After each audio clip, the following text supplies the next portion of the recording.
பிரகதீஷ், யாரை கூட்டு வந்திருக்க? இவர் யாருன்னு உங்களுக்கு தெரியாதாமா?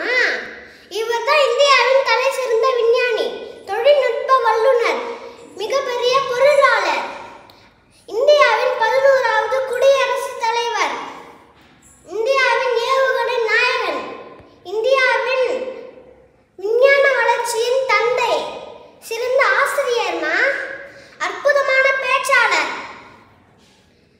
இளைஞர்களின் முன்மாதிரியே இப்பவர் தான் ஏபிஜே அப்துல் கலாம்.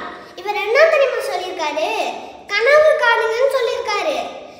நீ தூங்கும்போது கனவு காண்றியா? அது இல்ல, நாம என்ன ஆகுறோமோ அதை கனவு காண்டு நிறைவேற்றினாதான் அது நல்லா இருக்கும், நம்ம கனவு பழிக்கும். சரியாமா? இப்ப புரிஞ்சுதா இவர் யாருன்னு? இந்த அக்டோபர் 15 தாமா இவருடைய பர்த்டே. எல்லா புகழும் ஒருவனுக்கே, நீ நதி போல